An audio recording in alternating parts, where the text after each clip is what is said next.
dunia seperti apa sih yang kita hadapi saat ini? Kita kalau nggak paham, kita gelegean gitu ya, memahami ini Cina mau ngapain, Toto Yuan, Toto punya renminbi, Toto punya digital money. Terus kita kayak kagum, wah hebat ya. Terus kita Amerika dengan kapalnya, wah hebat ya. Kita gumunan gitu ya. Ketidaktahuan kita ini membuat kita kadang-kadang naif bahwa ada dangers di antara ketidaktahuan itu. Nah, saya mau menceritakan lagi bahwa Amerika adalah negara swasta. Sahabat semua, Amerika adalah negara swasta. Jadi negara swasta itu heavy on private. Cina adalah negara yang heavy on government. Semuanya pemerintah gitu ya. Nah, Indonesia ini heavy on, nah Anda jawab sendiri, Indonesia tuh cenderungnya kemana?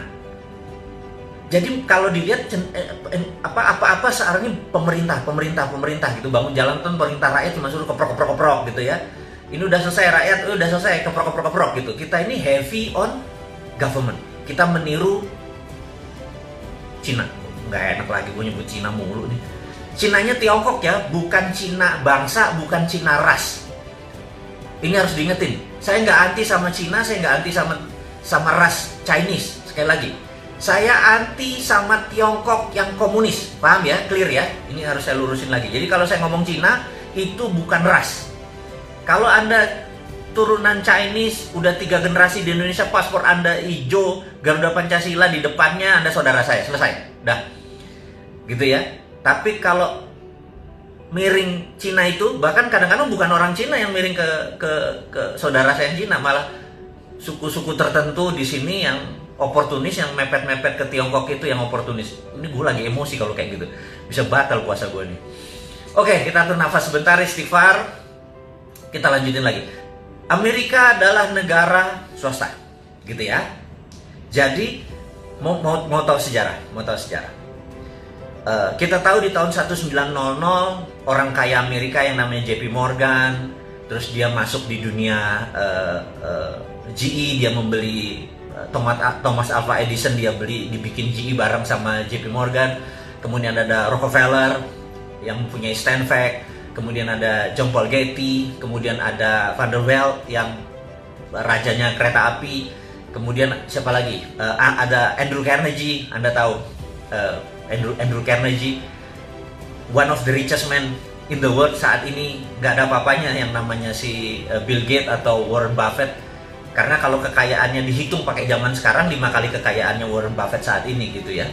Nah, saya cerita sedikit tentang pertemuan saya dengan Bill Gates. Jadi saya mau mengingatkan bahwa saya ini dreamer, saya ini pemimpi. Suatu hari Anda tahu bahwa saya di kantong saya selalu punya rumahnya Obama, rumahnya Trump, White House saya gunting, dan ternyata saya sekolah di sana gitu ya. Padahal Kamso ya, come from Deso ya. Terus saya mempunyai impian, yaitu saya gunting fotonya Bill Gates di dompet saya. Kalau ditanya sama orang-orang, ini kenapa ada foto Bill Gates di tempat kamu? Saya bilang, saya itu niat ingin makan malam dengan orang paling kaya di dunia. Gitu, waktu itu Bill Gates. Dan itu udah tahunan yang lalu. Nah, suatu hari Bill Gates datang ke Indonesia. Ada sahabat saya, wartawan senior dari koran kenamaan Indonesia. Kemudian dia bilang, Mas, saya ada tiket, kamu makan malam sama Bill Gates. Waktu itu Bill Gates di zamannya Pak SBY, 2009 atau 10 saya lupa ya, kan datang ke Indonesia. Kita makan di Mulia tapi dengan 400 orang. Saya bilang, ini dream come true. Bayangin, setelah saya nempel gambar Bill Gates di dompet saya, karena saya liatin terus, saya bilang suatu hari saya makan malam sama dia, suatu hari saya makan malam sama dia gitu ya. Nah, alhamdulillah benar. Apa yang saya lakukan? Saya duduk di round table di Hotel Mulia, Bill Gates duduk jauh. Saya sambil di situ ya ada orang-orang terkenal lah, ada menteri, ada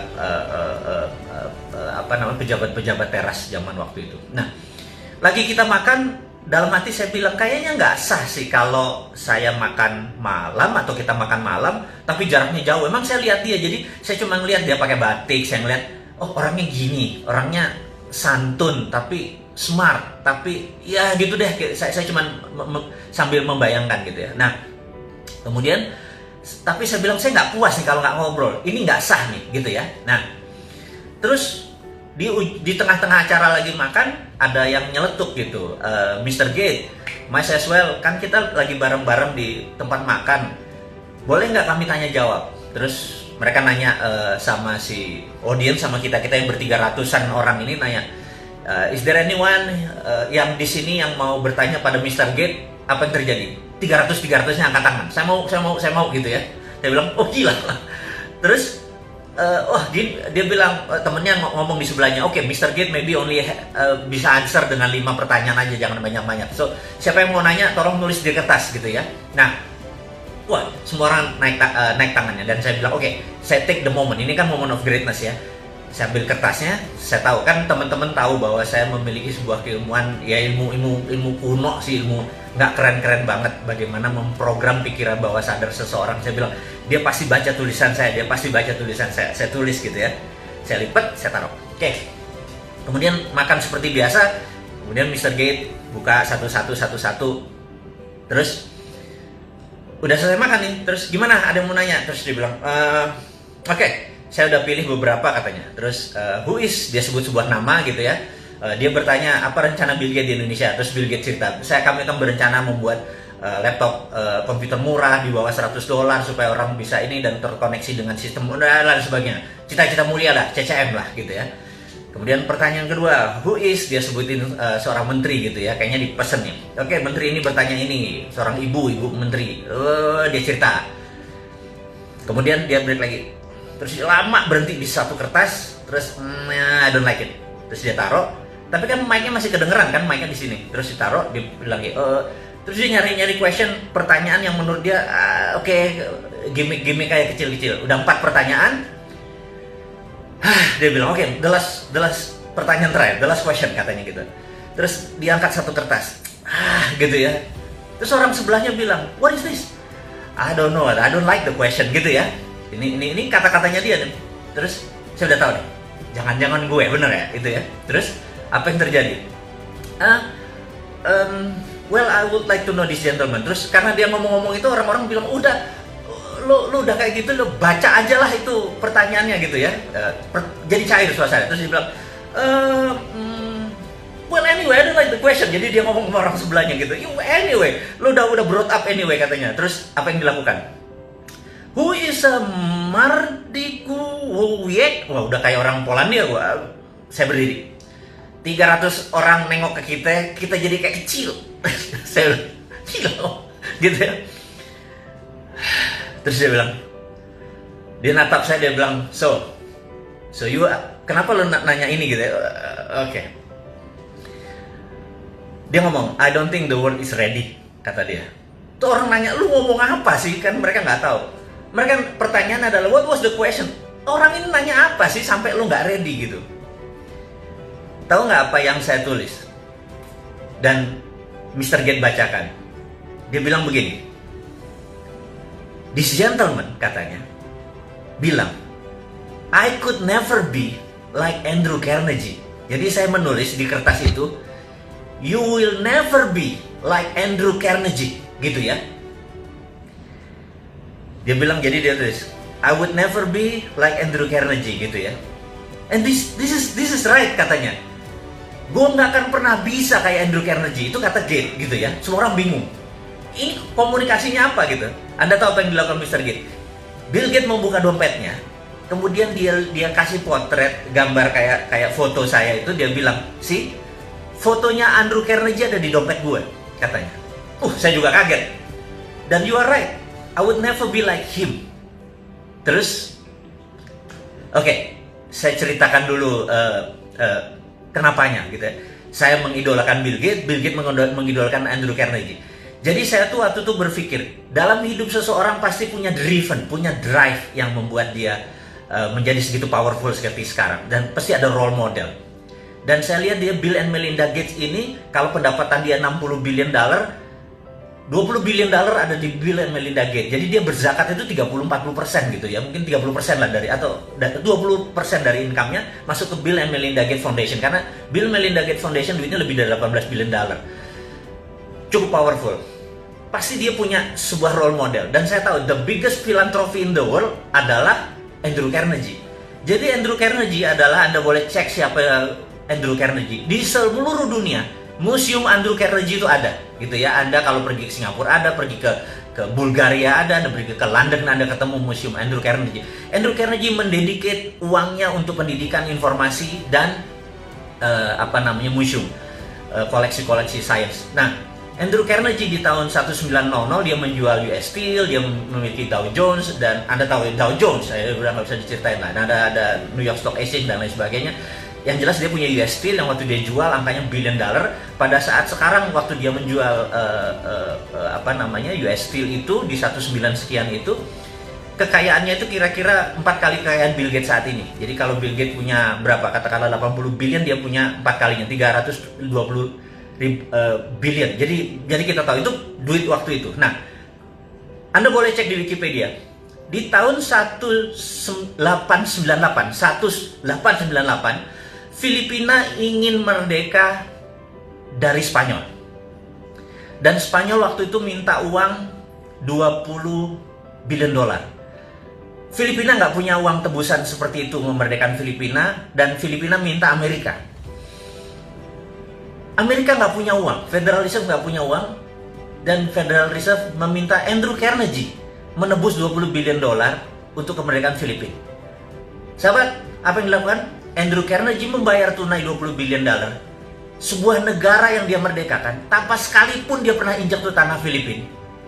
Jadi ini membuktikan satu hal, bahwa swasta Amerika lebih kaya daripada negara Amerika. Dan Andrew Carnegie menjadi the biggest philanthropy yang menjadi role modelnya Bill Gates.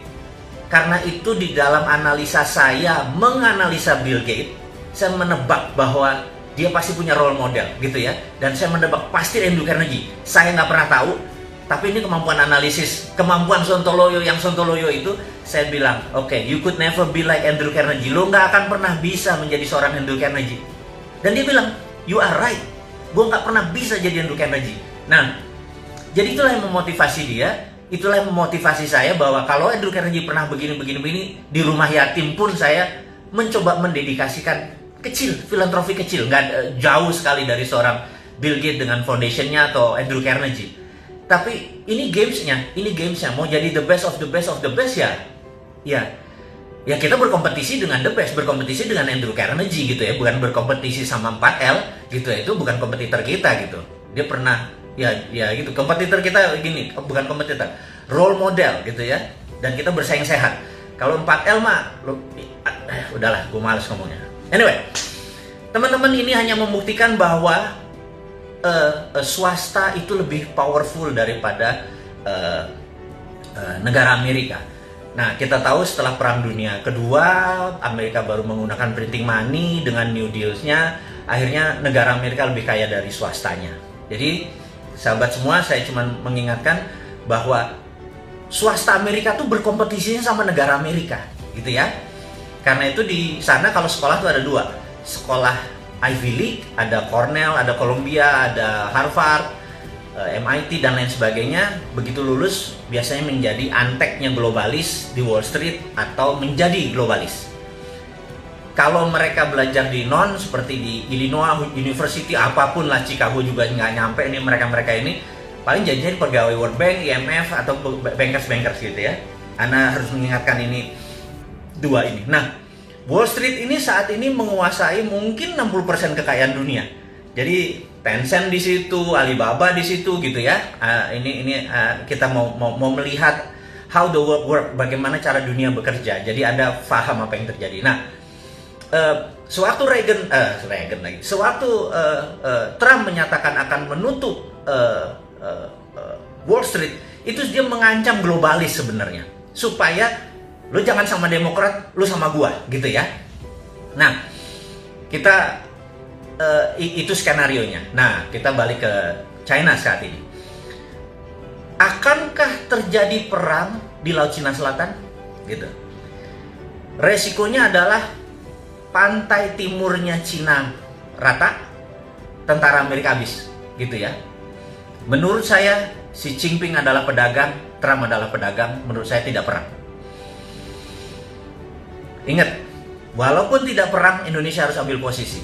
Saya tadi pernah, kemarin saya pernah bilang, ada tanya 4L apa gitu ya, ya habis pundak, lutut, apa 4L-nya? Ya lanjutin gitu ya. Oke. Jadi saya menyatakan bahwa Indonesia saat ini tidak ngambil posisi dan itu salah. Harusnya Indonesia ngambil posisi bela Cina, bela Amerika. Itu bedanya. Jadi jangan stand alone gitu ya. Kita harus ngambil dua-duanya. Jadi ngambil Amerika, ngambil Cina dengan choking point. Saya ulangi lagi. Choking point adalah Selat Malaka yang paling sempit, di mana waktu dulu Sriwijaya, Hang Tuah, Hang Nadim segala macam menguasai selat ini, Indonesia berjaya secara maritim. Hampir 600 tahun kita berjaya secara maritim. Nah, choking point saat ini lost control. Kata kita tidak mengontrol choking point. Kalau saya jadi pemerintah Indonesia saat ini, choking point-nya diminta Cina sama diminta Amerika, jawabannya adalah yes, saya kasih ke Amerika. Kalau Amerika memberikan saya 5 tahun pinjaman IMF tanpa bunga, saya minta list yang nggak mungkin Amerika tentuin. Sama Cina juga sama. Yes, saya akan kasih Cina, tapi Cina harus utang di Indonesia dan kewajiban di Indonesia semuanya dinolin lagi dan lain sebagainya dan lain sebagainya. Kasih semua sebuah penawaran yang mereka nggak mungkin bisa penuhi, tetapi di situ terlihat bahwa kita punya standpoint. Jadi Amerika dan Cina lihat kita punya standpoint.